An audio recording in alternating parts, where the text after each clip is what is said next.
Chapter 30. Dunbar. Yossarian no longer gave a damn where his bombs fell, although he did not go as far as Dunbar, who dropped his bombs hundreds of yards past the village and would face a court-martial if it could ever be shown that he had done it deliberately. Without a word even to Yossarian, Dunbar had washed his hands of the mission. The fall in the hospital had either shown him the light or scrambled his brains. It was impossible to say which.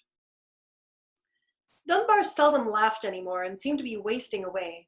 He snarled belligerently at superior officers, even at Major Danby, and was crude and surly and profane even in front of the chaplain, who was afraid of Dunbar now and seemed to be wasting away also. The chaplain's pilgrimage to Wintergreen had proved abortive. Another shrine was empty. Wintergreen was too busy to see the chaplain himself. A brash assistant brought the chaplain a stolen Zippo cigarette lighter as a gift and informed him with wartime activities to concern himself with matters so trivial as the number of missions men had to fly. The chaplain worried about Dunbar and brooded more over Yossarian now that Orr was gone. To the chaplain, who lived by himself in a spacious tent whose pointy top sealed him in gloomy solitude each night like the cap of a tomb, it seemed incredible that Yossarian really preferred living alone and wanted no roommates. As lead bombardier again, Yossarian had McWatt for a pilot, and that was one consolation, although he was still so utterly undefended. There was no way to fight back. He could not even see McWatt and the co-pilot from his post in the nose. All he could ever see was Arfie, with whose fustian, moon-faced ineptitude he had finally lost all patience. And there were minutes of agonizing fury and frustration in the sky when he hungered to be demoted again to a wing plane with a loaded machine gun in the compartment instead of the precision bomb sight that he really had no need for. A powerful, heavy 50 caliber machine gun he could seize vengefully in both hands and turn loose savagely against all the demons tyrannizing him. At the smoky black puffs of flak itself, at the German anti-aircraft gunners below, whom he could not even see and could not possibly harm with his machine gun, even if he ever did take the time to open fire.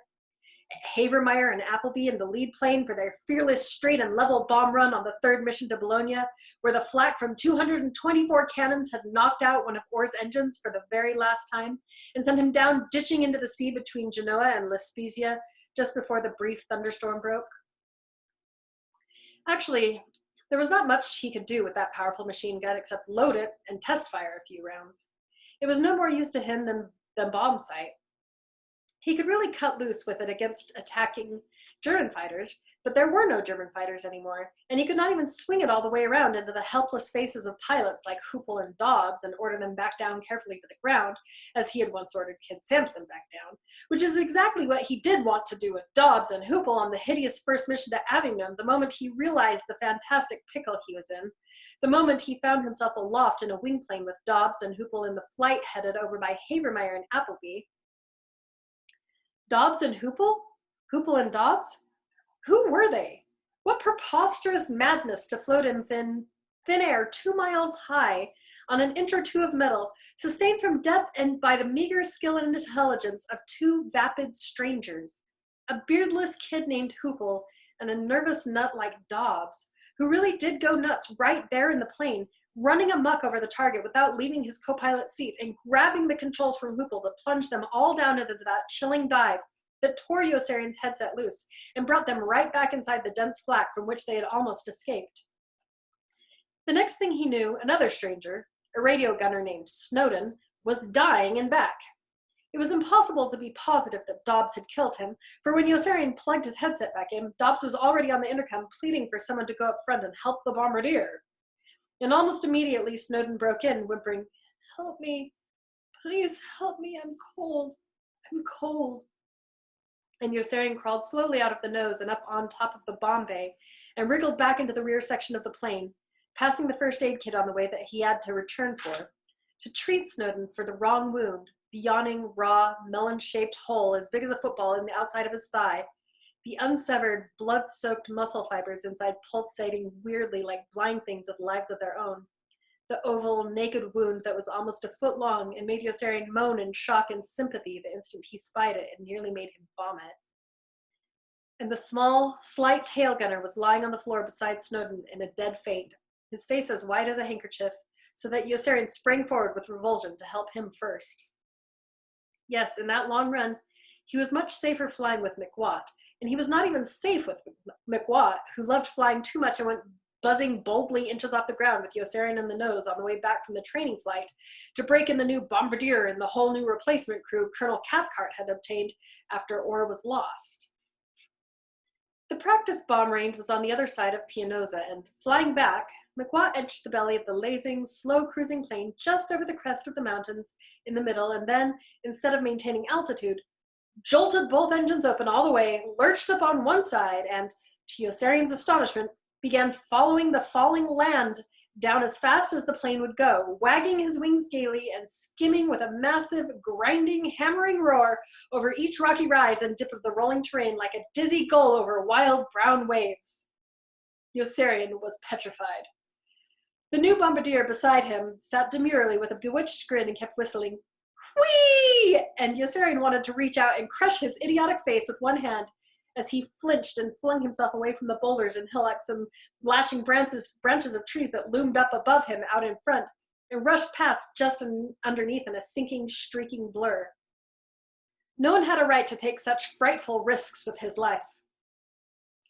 "Go up, go up, go up!" he shouted frantically at McWatt, hating him venomously. But McWatt was singing buoyantly over the intercom and probably couldn't hear. Yossarian, blazing with rage and almost sobbing for revenge, hurled himself down into the crawlway and found his way through against the dragging weight of gravity and inertia until he arrived at the main section and pulled himself up to the flight deck to stand trembling behind McWatt in the pilot's seat. He looked desperately about for a gun, a gray-black .45 automatic that he could cock and ram right up against the base of McWatt's skull. There was no gun.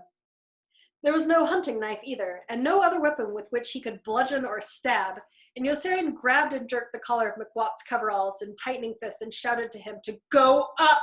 Go up! The land was still swimming by underneath and flashing by overhead on both sides.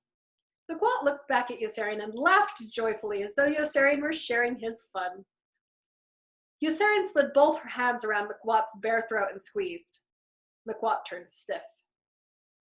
"Go up," Yossarian ordered unmistakably through his teeth in a low, menacing voice, "or I'll kill you."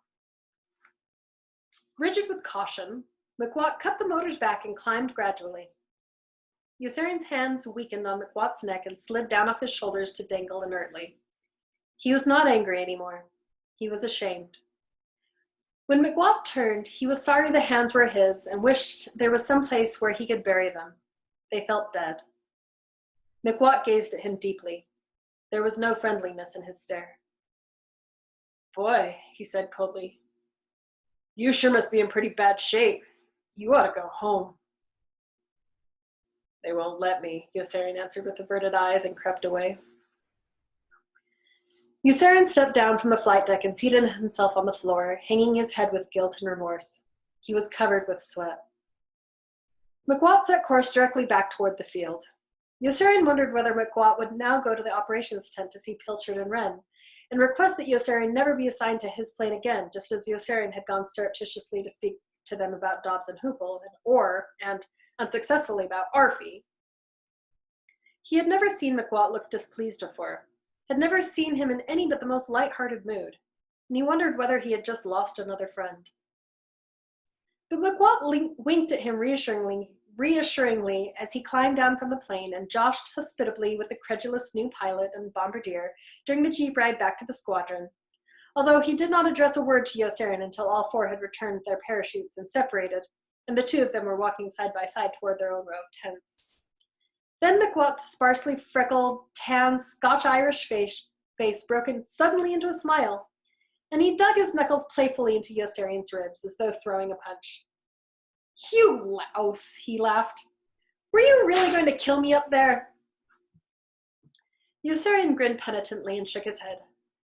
"No, I don't think so." "I didn't realize you got it so bad. Boy, why don't you talk to somebody about it?" "I talk to everybody about it. What the hell's the matter with you? Don't you ever hear me?" guess I never really believed you. Aren't you ever afraid? Maybe I ought to be. Not even on the missions? I guess I just don't have brains enough. McWatt laughed sheepishly. There's so many ways for me to get killed, Yossarian commented, and you had to find one more. McWatt smiled again. Say, I bet it must really scare you when I buzz your tent, huh? It scares me to death. I've told you that. I thought it was just the noise you were complaining about. McWatt made a resigned shrug. Oh well, what the hell, he sang. I guess I'll just have to give it up. But McWatt was incorrigible, and while he never buzzed Yossarian's tent again, he never missed an opportunity to buzz the beach and roar like a fierce and low-flying thunderbolt over the raft in the water in the secluded hollow in the sand where Yossarian lay, feeling up Nurse Ducat or playing hearts, poker, or pinochle with Nately, Dunbar, and Hungry Joe. Yossarian met Nurse Ducat almost every afternoon that both were free, and came with her to the beach on the other side of the narrow swell of shoulder-high dunes, separating them from the area in which the other officers and enlisted men were swimming nude. Nately, Dunbar, and Hungry Joe would come there too. McWatt would occasionally join them, and often Arfie, who always arrived pudgily in full uniform and never removed any of his clothing but his shoes and his hat. Arfie never went swimming. The other men wore swimming trunks in deference to Nurse Ducat, and in deference also to Nurse Kramer, who accompanied Nurse Ducat and Yossarian to the beach every time, and sat haughtily by herself 10 yards away. No one but Arfie ever made reference to the naked men sunbathing in full view farther down the beach, or jumping and diving from the enormous whitewashed raft that bobbed on empty oil drums out beyond the silt and sandbar. Nurse Kramer sat by herself because she was angry with Yossarian and disappointed in Nurse Ducat.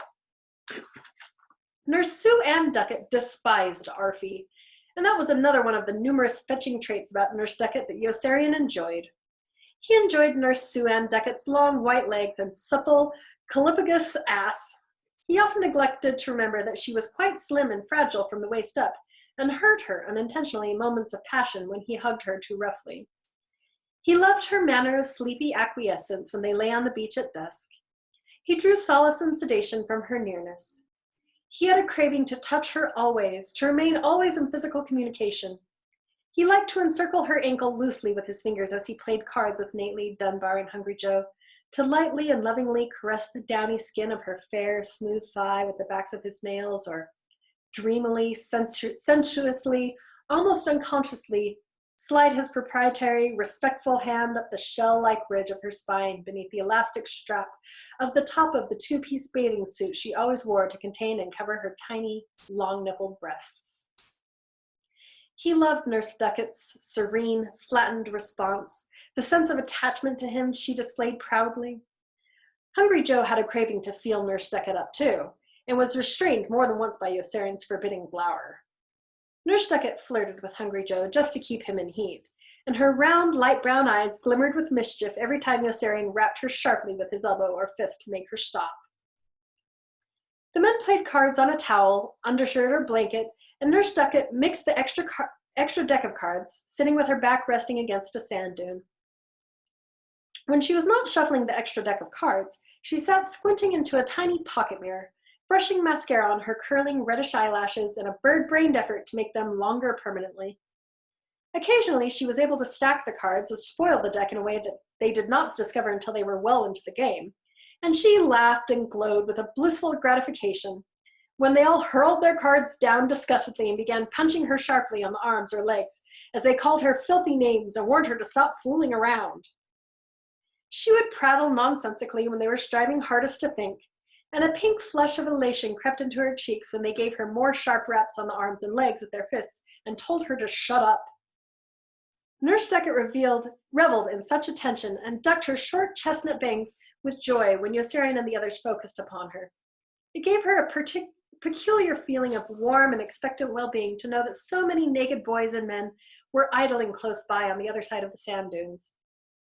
She had only to stretch her neck or rise on some pretext to see 20 or 40 undressed males lounging or playing ball in the sunlight. Her own body was such a familiar and unremarkable thing to her that she was puzzled by the convulsive ecstasy men could take from it, by the intense and amusing need they had to merely touch it, to reach out urgently and press it, squeeze it, pinch it, rub it. She did not understand Yossarian's lust, but she was willing to take his word for it.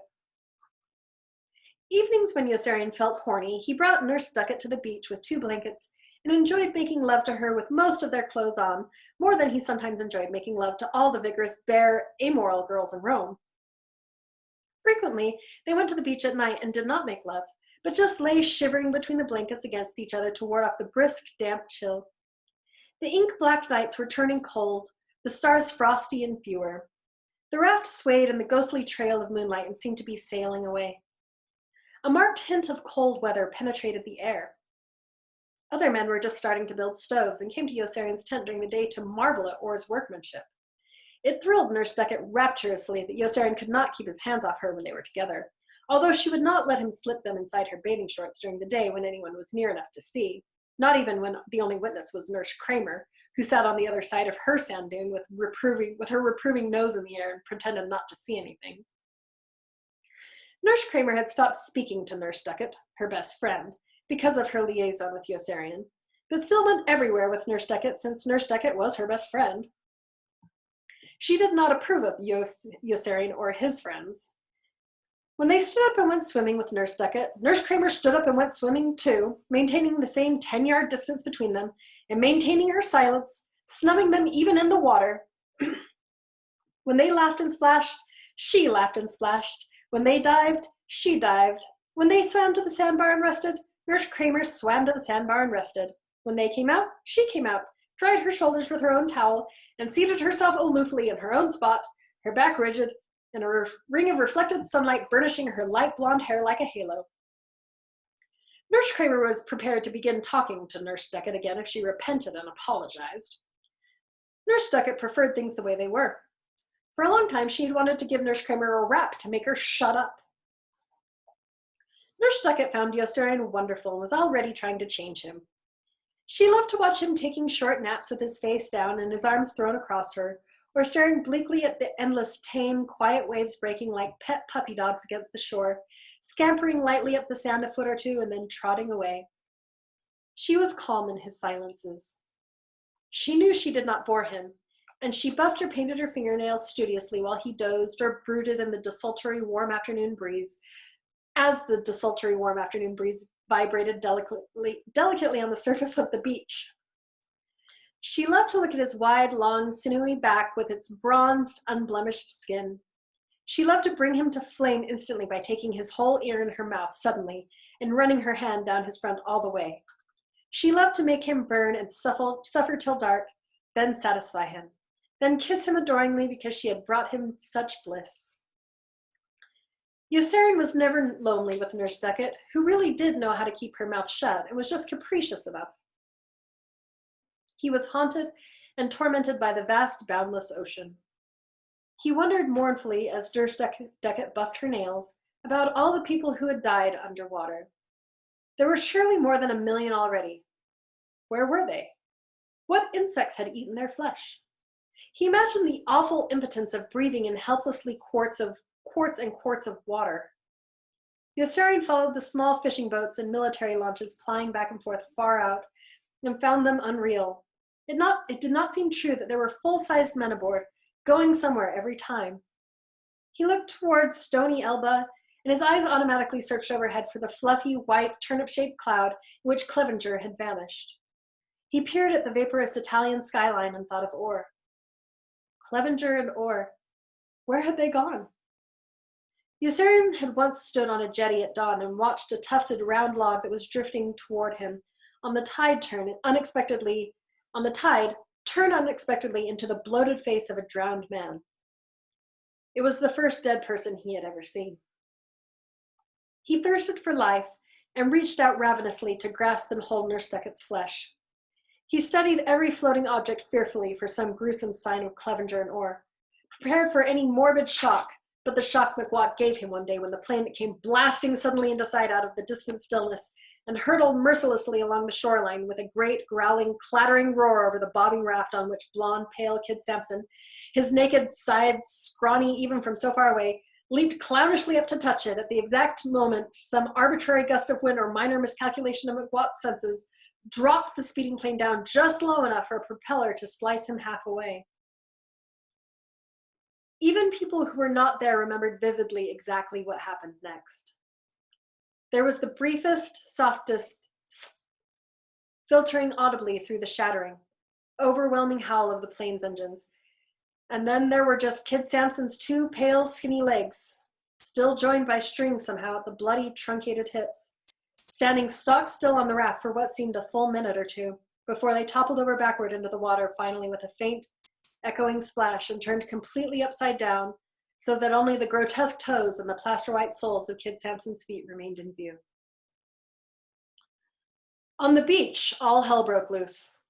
Nurse Kramer materialized out of thin air suddenly and was weeping hysterically against Yossarian's chest, while Yossarian hugged her shoulders and soothed her. His other arm bolstered Nurse Duckett, who was trembling and sobbing against him too, her long, angular face dead white. Everyone at the beach was screaming and running, and the men sounded like women. They scampered for their things in panic, stooping hurriedly and looking askance at each gentle, knee-high wave bubbling in as though some ugly, red, grisly organ like a liver or a lung might come washing right up against them. Those in the water were struggling to get out, forgetting in their haste to swim, wailing, walking, held back in their flight by the viscous, clinging sea as though by a biting wind. Kid Sampson had reigned all over. Those who spied drops of him on their limbs or torsos drew back with terror and revulsion, as though trying to shrink away from their own odious skins. Everybody ran in a sluggish stampede, shooting tortured, horrified glances back, filling the deep, shadowy, rustling woods with their frail gasps and cries. Yossarian drove both stumbling, faltering women before him frantically, shoving them and prodding them to make them hurry, and raced back with a curse to help with Hungry Joe tripped on the blanket, or when Hungry Joe tripped on the blanket or the camera case he was carrying, and fell forward on his face in the mud of the stream. Back at the squadron, everyone already knew. Men in uniform were screaming and running there too, or standing motionless in one spot, rooted in awe, like Sergeant Knight and Dr. Nika as they gravely craned their heads upward and watched the guilty, banking, forlorn airplane with McWatt circle and circle slowly and climb. "Who is it?" Yossarian shouted anxiously at Dr. Nika as he ran up, breathless and limp, his somber eyes burning with a misty, hectic anguish. "Who's in the plane?" "McWatt," said Sergeant Knight. "He's got the two new pilots with him on a training flight.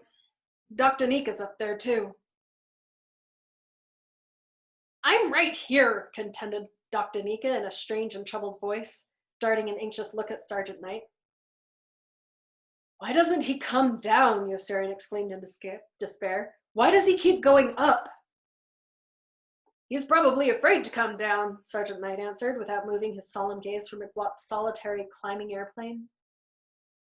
"He knows what kind of trouble he's in." And McWatt kept climbing higher and higher, nosing his droning airplane upward evenly in a slow oval spiral that carried him far out over the water as he headed south and far in over the russet foothills when he had circled the landing field again and was flying north. He was soon up over 5,000 feet. His engines were soft as whispers. A white parachute popped open suddenly in a surprising puff. A second parachute popped open a few minutes later and coasted down, like the first, directly in toward the clearing of the landing strip. There was no motion on the ground. The plane continued south for 30 seconds more, following the same pattern, familiar and predictable now, and McWatt lifted a wing and banked gracefully around into his turn. "Two more to go," said Sergeant Knight. "McWatt and Dr. Nika." "I'm right here, Sergeant Knight," Dr. Nika told him plaintively. "I'm not in the plane." "Why don't they jump?" Sergeant Knight asked, pleading aloud to himself. "Why don't they jump?" "It doesn't make sense," screamed Dr. Nika, biting his lip. "It just doesn't make sense." But Yossarian understood suddenly why McWatt wouldn't jump, and went running uncontrollably down the whole length of the squadron after McWatt's plane, waving his arms and shouting up at him imploringly to come down, McWat, come down. But no one seemed to hear, certainly not McWat, and a great, choking moan tore from Yossarian's throat as McWat turned again, dipped his wings once in salute, decided, oh well, what the hell, and flew into a mountain. Colonel Cathcart was so upset by the deaths of Kid Sampson and McWat that he raised the missions to 65.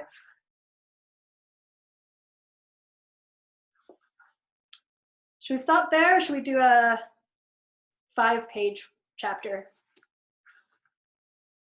Up to you. All right, I'm going to keep going.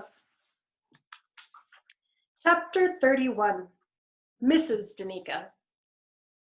When Colonel Cathcart learned that Doc Danica too had been killed in McWat's plane, he increased the number of missions to 70.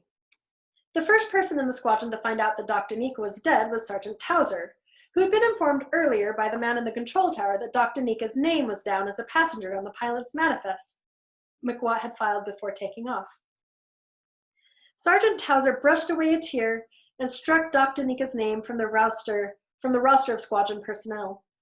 With lips still quivering, he rose and trudged outside reluctantly to break the bad news to Gus and Wes, discreetly avoiding any conversation with Doc Danica himself as he moved by the flight surgeon's slight, sepulchral figure roosting despondently on his stool in the late afternoon sunlight between the orderly room and the medical tent. Sergeant Towser's heart was heavy. Now he had 2 dead men on his hands. Mudd, the dead man in Yossarian's tent who wasn't even there, and Doc Danica, the new dead man in the squadron who most certainly was there and gave every indication of proving a still thornier administrative problem for him. Gus and Wes listened to Sergeant Towser with looks of stoic surprise and said not a word about their bereavement to anyone else until Doc Danica himself came in about an hour afterward to have his temperature taken for the 3rd time that day and his blood pressure checked. The thermometer registered a ½ degree lower than his usual subnormal temperature of 96.8. Doc Danica was alarmed.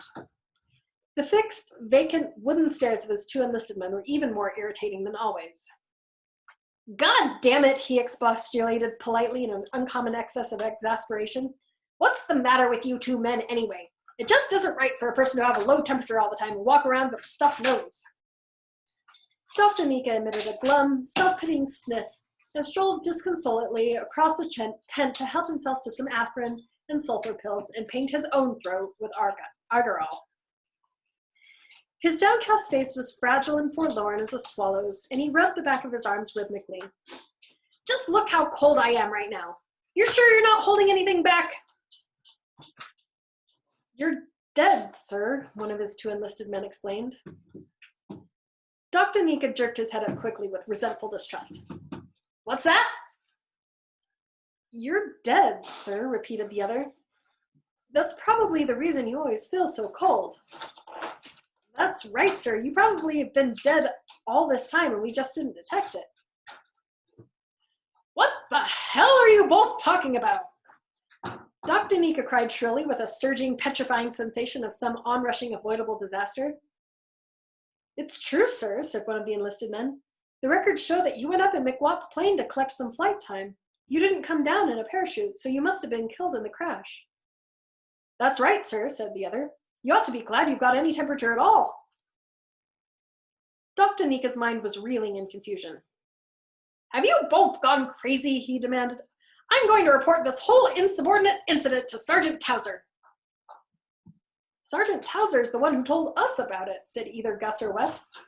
The War Department's even going to notify your wife. Doc Danica yelped and ran out of the medical tent to remonstrate with Sergeant Towser, who edged away from him with repugnance and advised Doc Danica to remain out of sight as much as possible until some decision could be reached relating to the disposition of his remains. Gee, I guess he really is dead, grieved one of his enlisted men in a low, respectful voice. I'm going to miss him. He was a pretty wonderful guy, wasn't he?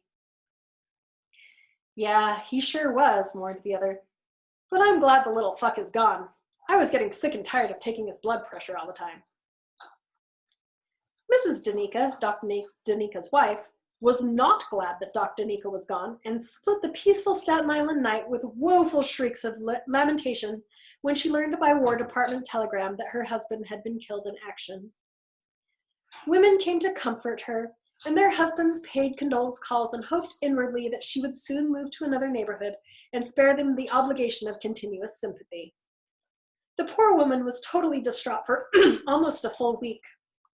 Slowly, heroically, she found the strength to contemplate a future filled with dire problems for herself and her children. Just as she was growing resigned to her loss, the postman rang with a bolt from the blue, a letter from overseas that was signed with her husband's signature, and urged her frantically to disregard any bad news concerning him. Mrs. Danica was dumbfounded. The date on the letter was illegible. The handwriting throughout was shaky and hurried, but the style resembled her husband's, and the melancholy, self-pitying tone was familiar, although more dreary than usual. Mrs. Danica was overjoyed and wept irrepressibly with relief and kissed the crinkled, grubby tissue of email stationery 1,000 times. She dashed a grateful note off to her husband, pressing him for details, and sent a wire informing the War Department of its error. The War Department replied touchily that there had been no error and that she was undoubtedly the victim of some sadistic and psychotic forger in her husband's squadron. The letter to her husband was returned unopened, stamped, "Killed in action." Mrs. Danica had been widowed cruelly again, but this time her grief was mitigated somewhat by a notification from Washington that she was sole beneficiary of her husband's $10,000 GI insurance policy, which amount was obtainable by her on demand. The realization that she and the children were not faced immediately with starvation brought a brave smile to her face and marked the turning point in her distress. The Veterans Administration informed her by mail the very next day that she would be entitled to pension benefits for the rest of her natural life because of her husband's demise, and to a burial allowance for him of $250. A government check for $250 was enclosed. Gradually, inexorably, her prospects brightened. A letter arrived that same week from the Social Security Administration stating that under the provisions of the Old Age and Survivors Insurance Act of 1935, she would receive monthly support for herself and her dependent children until they reached the age of 18, and a burial allowance of $250. With these government letters as proof of death, she applied for payment on 3 life insurance policies Dr. Danica had carried, with a value of $50,000 each. Her claim was honored and processed swiftly. Each day brought new, unexpected treasures. A key to a safe deposit box led to a 4th life insurance policy with a face value of $50,000 and to $18,000 in cash on which income tax had never been paid and need never be paid. A fraternal lodge to which he had belonged gave her a cemetery plot. A second fraternal organization of which he had been a member sent her a burial allowance of $250. His county medical association gave her a burial allowance of $250. The husbands of her closest friends began to flirt with her.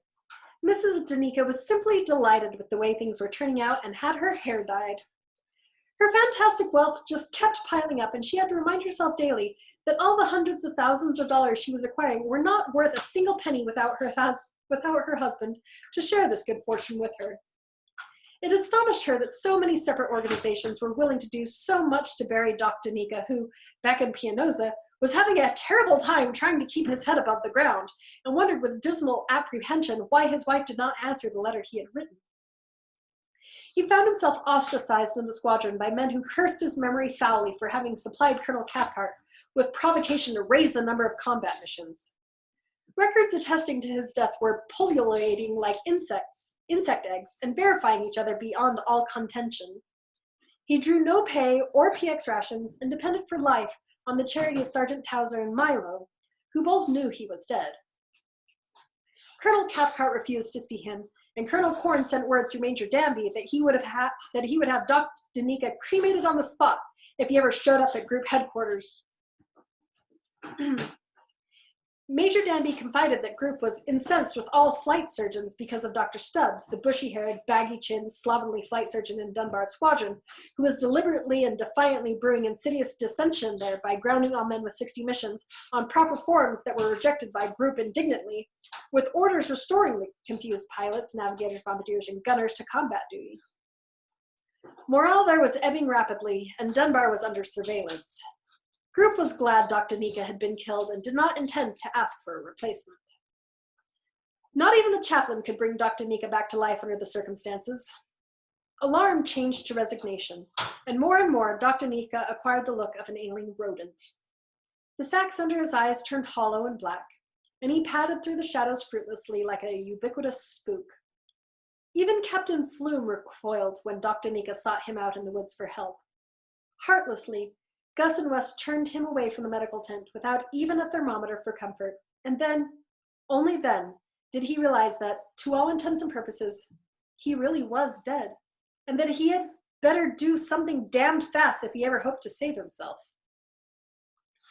There was nowhere else to turn but to his wife, and he scribbled an impassioned letter begging her to bring his plight to the attention of the War Department, and urging her to communicate at once with his group commander, Colonel Cathcart, for assurances that, no matter what else she might have heard, it was indeed he, her husband, Dr. Nika, who was pleading with her, and not a corpse or some impersonator. Mrs. Danica was stunned by the depth of emotion in the almost illegible appeal. She was torn with compunction and tempted to comply. But the very next letter she opened that day was from the same Colonel Cathcart, her husband's group commander, and began, "Dear Mrs., Mr., Miss, or Mr. and Mrs. Dr. Nika, words cannot express the deep personal grief I experienced when your husband, son, father, or brother was killed, wounded, or reported missing in action." Mrs. Danica moved with her children to Lansing, Michigan, and left no forwarding address.